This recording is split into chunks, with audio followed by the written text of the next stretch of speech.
ለተመልካች አዝናኝ በሆነበት ለደጋፊ ግን በሚያቃጥለው የበርነሞዝ ጨዋታ እንግዲህ ዩናይትድ 4-4 ተለያይቷል። በርነሞዝ እንግዲህ ኦልድ ትራፎርድ መጥቶ ለ3 ተከታታይ ዓመታት 3 እና ከዛ በላይ ጎሎችን ማስቆጠር ችሏል። ዩናይትድ ጨዋታውን የጀመረበት መንገድና ዩናይትድ ጨዋታውን የጨረሰበት መንገድ በጣም የሚለያይ ነው። ካስሜሮ ዩናይትድን እንግዲህ ዋጋ የሚያስከፍል ቅጣት ምት ሰጥቷል። ፕላስ ደግሞ የቪላውን ጨዋታ እንዲያመልጦም አድርጓል። ሩበን አሞሪም ሄቨንን 90 ደቂቃ ማጫወት ምን ያህል ሪስክ እንደሆነ እየገባቸው እየመሰለኝ አይደለም። የትናንትናው ጨዋታ ላይ ብራያን ምቤሞ ዩናይትድን ዋጋ አስከፍሏል ብለን 100% እርግጠኛ ነን። ግብ ጠባቂው ሴኒ ላመንስ ሁኔታ አቋም እያሳየ ነው። ቅጣት ምቱ የገባበት መንገድ የራሱ ጥፋት እንደሆነ በጣም ግልጽ ነው። ግን ደግሞ ዩናይትድ አምስተኛ ጎል እንዳያስተናግድ ያደረገው እሱ ነው። ይሄንን በረኛ መፍረድ ይኖርብን ማመስገን ይኖርብን።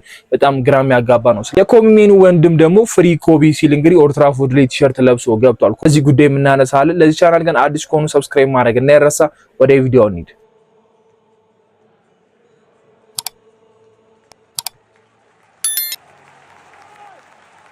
ጨዋታው ከመጀመሩ በፊት ሲወራ የነበረው ነገር እንግዲህ ሩበን አሞሪም አዲስ ፎርሜሽን ይዘው ይመጣሉ 4-3-3 የሚል ጨዋታ ነበርና ከዛ ሰላለፉ ሲወጣ ደግሞ 3-4-3 ይመስል ነበር። ጨዋታው ለተመለከተው ሰው ግን ሩበን አሞሪም ያንን አሰላለፍ እንደቀየሩት ያስታውቅ ነበር። በአራት ተከላካይ ሲጫወቱ ነበር። ዳሎ፣ ሉክሾ፣ ሄቨን እና ሌኒሮ በቃ ጥግ ሌፍት ባኩን እንግዲህ ዳሎ ይዞ ነበር። ራይት ባኩን ሌኒሮ፣ ከዛ ሁለቱ ደግሞ ሄቨን እና ሉክሾ ሲጫወቱ እንደነበረ በጣም የሚያስታውቅ ነገር ነው። ስለዚህ በአራት ተከላካይ እንደምንጫወት ያሳየንም ጨዋታ ነበረ። ጨዋታውን የጀመርንበት መንገድ ዩናይትድ ጎል ማስቆጠሩ በጣም ተገቢና የሚጠበቅ ነበረ። ኳስ አስቆጥረን እንግዲህ መምራት ችለን ነበረ። ጨዋታውን በደንብ እየተቆጣጠረን ነበር። ከዛ በላይ እንግዲህ ጎል ማስቆጠር የምንችልበትን አጋጣሚ ፈጥረን ነበር። ያው ሉክሾ በሰራው ስህተት እንግዲህ ያቺ ኳስ ወደ ጎል ተጠጋች። ከዛም ሜሰን ማውንት ሊከተለው ሞከረ። ሄቨን እንግዲህ እዛው ጎል ውስጥ መሆኑን መርጦ ነበረ።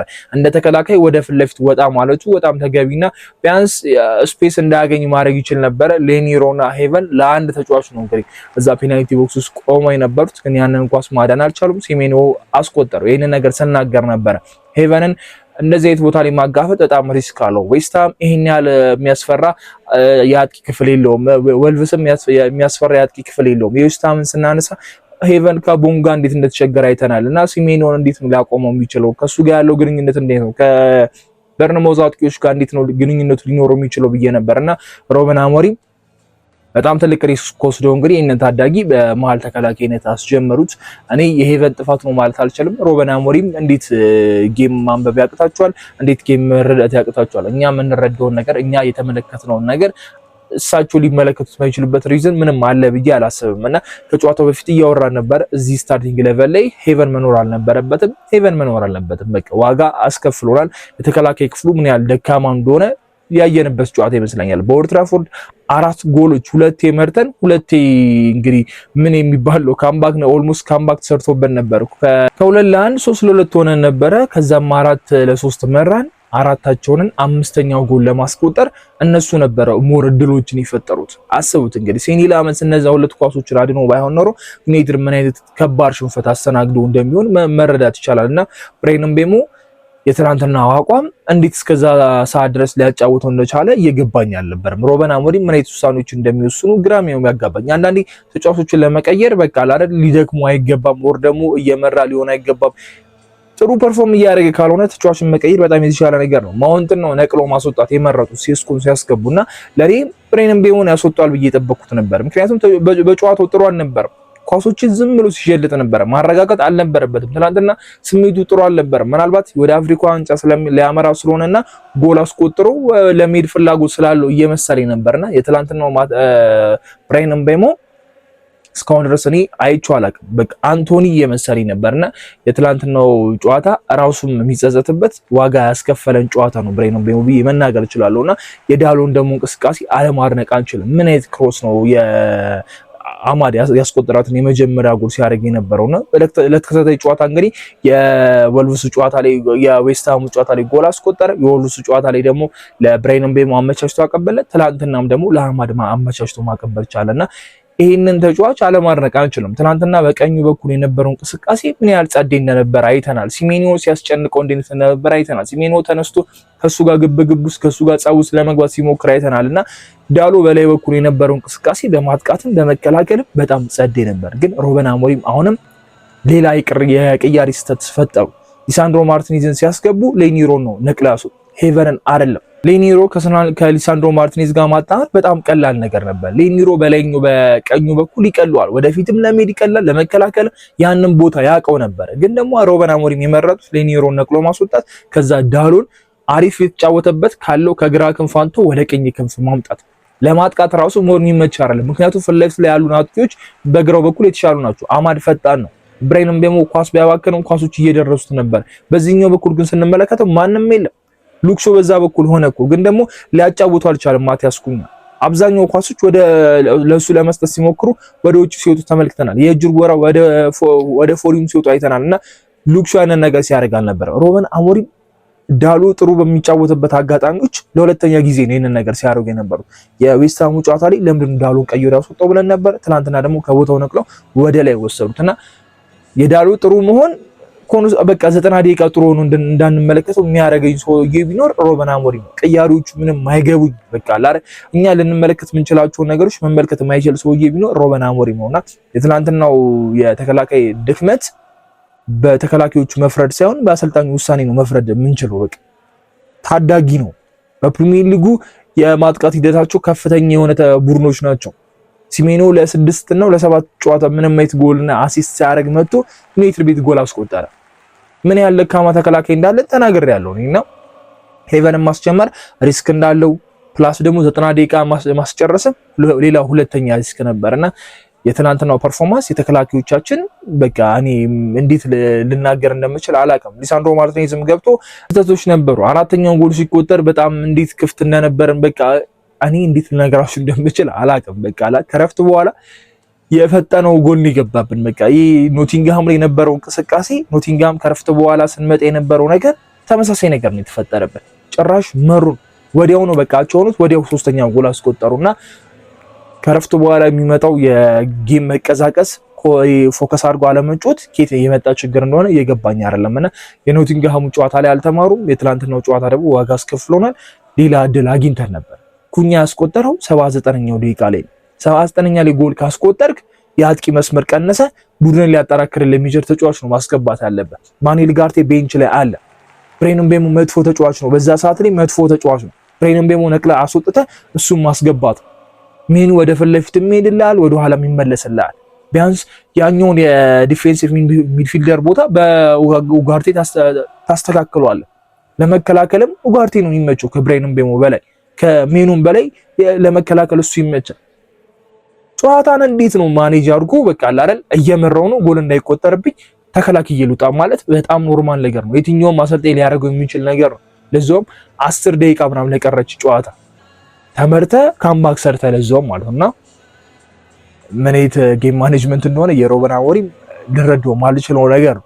ልረዳው ማልችለው ደጋግሜ በቃ ሳስቡ እንዴት ነው ይሄንን ነገር እያደረገ ያለው? እንዴት ነው እንደዚህ ቅያሮች የሚቀይረው የሚያስብለን አሰልጣኝ የሚለው ሮበን አሞሪም። ሌላኛው ትናንትና በጣም የተመቸኝ ተጫዋች ማቲያስ ኩኛ ምን ያህል ሲሯሯጥ እንደነበር አይተናል። ከሱ የምንፈልገውን ነገር ትናንትና ሰጥቶናል። ጎሏ እንዴት ሲያስቆጥራት እንደነበር የቤንጃሚን ሴስኮ አለማድነቅ አንችልም።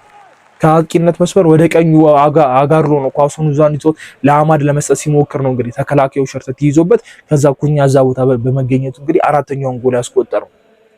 እንዴት ሴስኮ እድሎች እንደሚፈጥሩ ኩኛ እንዴት ከተከላካይ መስመር ከአጥቂ መጥቶ ወደ መሃል ላይ የሚያረጋቸው ሩጫዎች።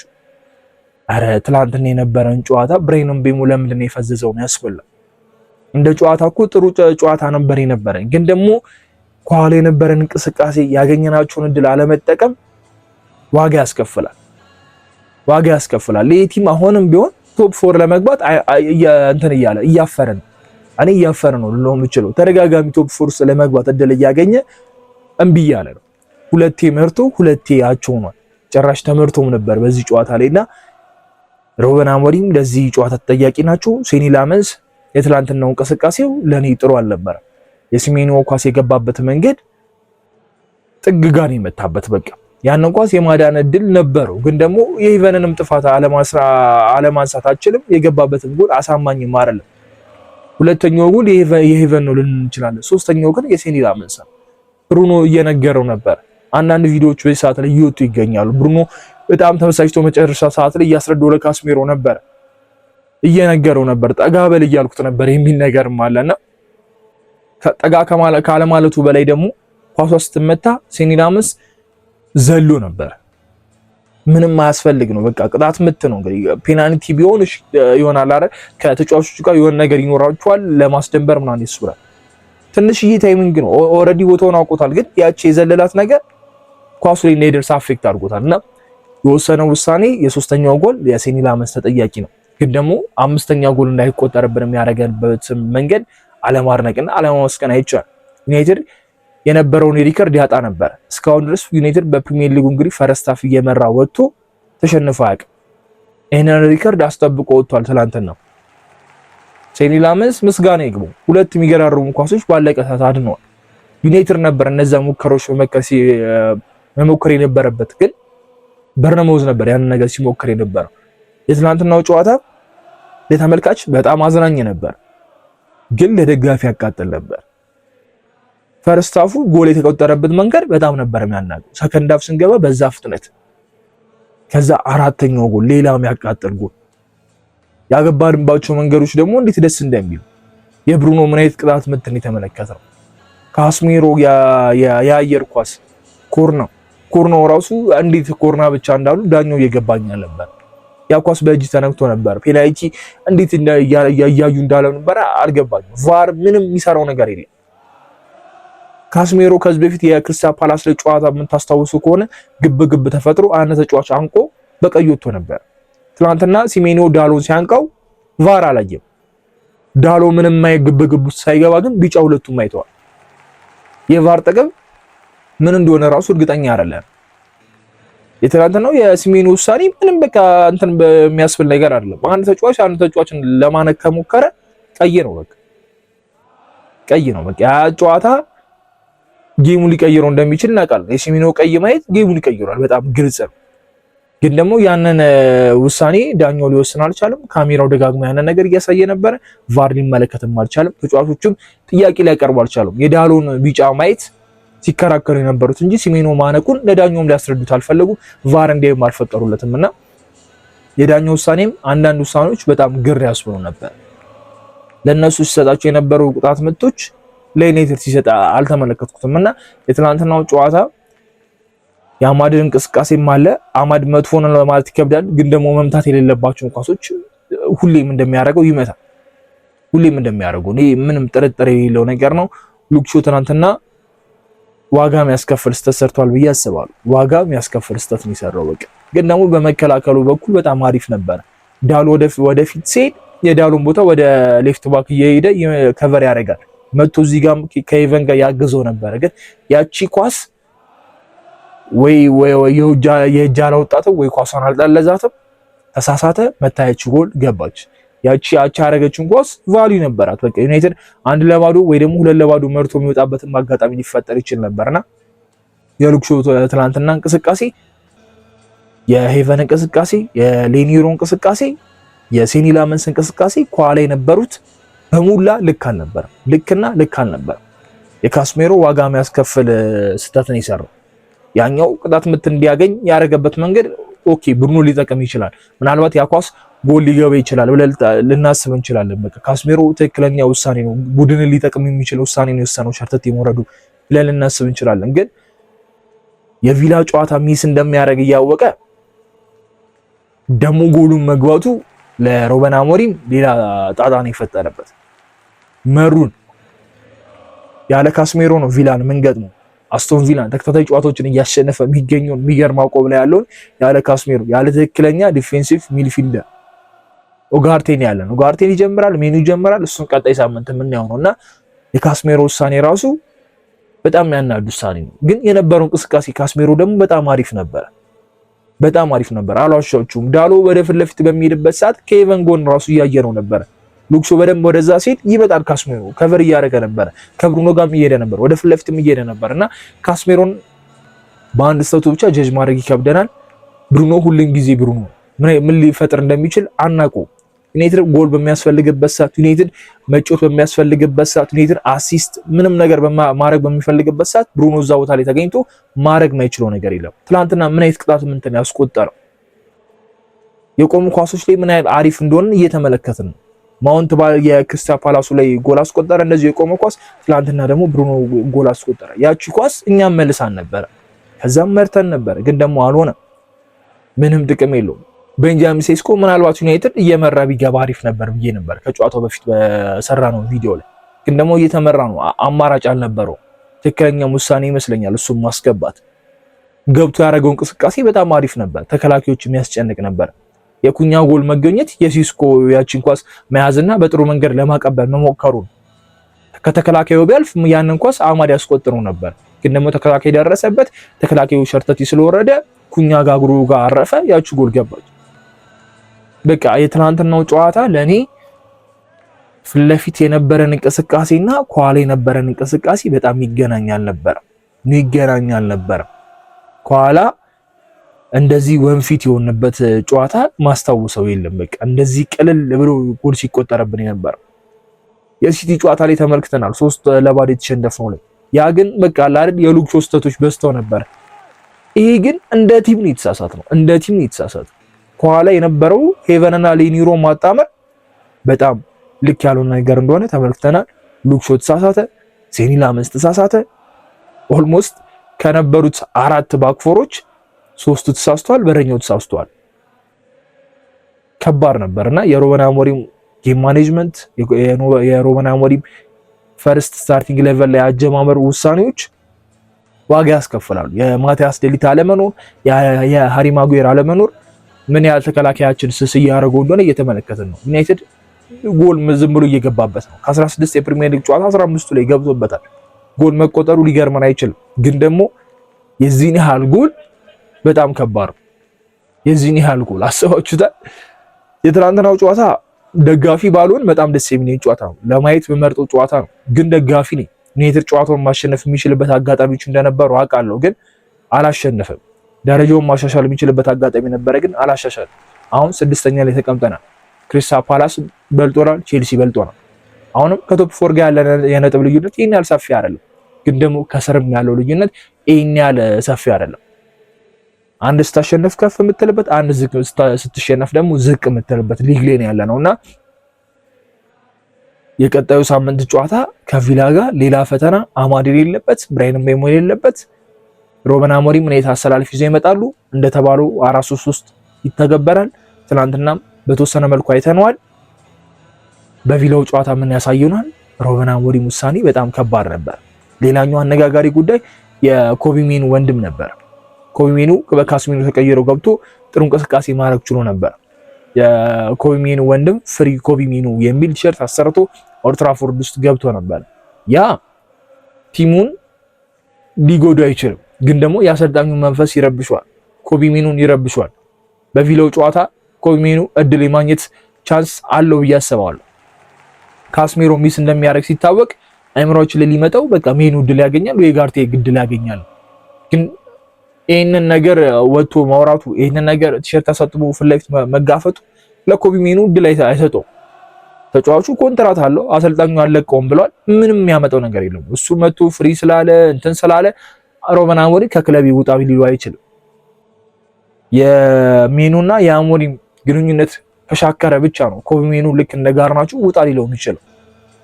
ግን ደግሞ ከብሩኖ ጋር ሚዛን ላይ ስታስቀምጡት ኮቢ ሜኑ ብሩኖ እየሰጠን ያለውን ነገር አይሰጠም። ያ ደግሞ በጣም ግልጽ ነው። ጎል ስንፈልግ ጎል አያስቆጥርልንም፣ አሲስት ስንፈልግ አሲስት አያደርግልንም። ቦክስ ቱ ቦክስ እየተሯሯጠ ሊጫወት የሚችል ልጅ እንዳልሆነ እናውቃለን። ብሩኖን እና ሜኑን ሚዛን ላይ ብታስቀምጡ ምንም ግልጽ ነው። በጣም የብሩኖ ቫልዩ ከፍ ነው የሚለውና ተጫዋቹ እድል ለማግኘት ጊዜ ያስፈልገዋል። ዝርክዚ ሴስኮ ሲጎዳ ነው እድል ያገኘው። አሁን ሜኑ ካስሜሮ ሚስ አድርጓል ጨዋታ፣ እድል የሚያገኝበት እድል ተፈጥሮለታል። ግን ወንድሙ ይሄንን ነገር ማሳየቱ፣ ወንድሙ ይሄንን ነገር ማድረጉ ሩበን አሞሪም ይሄ ነገር እንደሚደርሳችሁ በጣም እርግጠኛ ነኝ። ይሄን ነገር እንደሚሰሙ በጣም እርግጠኛ ነኝ። ኮቢ ሜኑን ጠርቶ ማዋራቱ ማይቀር ነገር። ይሄ ደግሞ በቡድን መንፈስ ውስጥ መጥፎ ነው።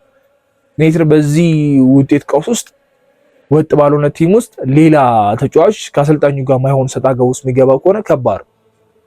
ደግነቱ ብቻውን መሆኑ ጠቀመ። ይሄንን ነገር የሚያራምደው ዝርክዚም ቢሆን ኖር ከባድ ነበርና ከዚህ በፊት ፓልመር ይሄንን ነገር አድርጎ ነበር። የቼልሲ ተጫዋች ፍሪ ኮቢ ብሎ እንግዲህ ኮመንት አድርጎ ነበር። በሌላ ወይ ማለት ነውና ይሄኛው ግን በቃ ግልጽ በሆነ መንገድ ፍሪ ኮቢ ብሎ ለጠፈ። አሁን መነጋገሪያው የሆነ ያለው ጉዳይ ዩናይትድ ነጥብ ከመጣሉ በላይ ከትላንቱ የበርንማውዝ ጨዋታ በላይ የሜኑም ጉዳይ መነጋገሪያ ሆኗልና የትላንትናው ጨዋታ በጣም ዋጋ የሚያስከፍል ጨዋታ ነው። ለተከታታይ 3 የኦልድ ትራፎርድ ጨዋታ ሳናሸንፍ ተጉዘናል። በኤቨርተን ተሸንፈናል፣ በዌስት ሃም አቻ፣ በድጋሚ በርንማውዝ አቻ። በርንማውዝ ለተከታታይ 3 ዓመት ዩናይትድ ላይ 3 ጎሎችንና ከዛ በላይ አስቆጠረ። ዩናይትድ አሁንም በርንማውዝን ማሸነፍ እየቻለ አይደለምና መጥፎ ሪከርድ ይመስለኛል። ይሄ እንደ ዩናይትድ መጥፎ ሪከርድ ነው። አሁንም ዩናይትድ መጥፎ ቲም ነው ለማለት ይከብደኛል። መሻሻሎች አሉ። የተከላካይ ችግራችን ማቲያስ ዴሊ ሲመለስ ከቨር ይደረጋል ብዬ አስባለሁ። የጃንዋሪ የዝውውር መስኮት በጣም ወሳኝ ነው፣ ለኛ በጣም ወሳኝ ነው። ብሬንም በመጥሩ አለመሆን ደግሞ ዋጋ አስከፍለናል። ጥሩ ሆኖ ጎል የሚያስቆጥርልን ተጫዋች የክለቡ ከፍተኛ ጎል አስቆጣሪው ትላንትና መጥፎ ሆነና እንደው እንዳናሸንፍ ረዳን እንጂ አይ መጥፎ ተጫዋች ነው መኖር የሌለበት ነው ምናምን ምን አይነት ተጫዋች አይደለም። ግን የትላንትናውን ጥፋቱን ደግሞ ግልጽ የሆነ ጥፋት ነበርና ዋጋ የሚያስከፍል ጥፋት አጥፍቷል። ከዚህ በፊት ሴስኮ የቶተንሃም ጨዋታ ላይ ወቅሰነው ነበረ። አሁን ደግሞ የበርንማውዝ ጨዋታ ላይ ብሬንን ቤሞን አለማንሳት በጣም ከባድ ነው። መጥፎ ማይባል ጥሩ ተጫውተን ግን ደግሞ መጥፎ ውጤት አስመዝግበናል። ሩበን አሞሪም ምን ሊሉ ይችላሉ? ከዚህ በኋላ ምን ሊያሳዩን ይችላሉ? አብረን የምንመለከተው ነው የሚሆነው። አዳዲስ ነገሮች ከተሰሙ ይዤላችሁ እመጣለሁ። እዚህ ቻናል ግን አዲስ ከሆናችሁ ሰብስክራይብ ማድረግ እንዳይረሳ። የሚቀጥለው ቪዲዮ እስከምንገናኝ ይመቻችሁ። ቻው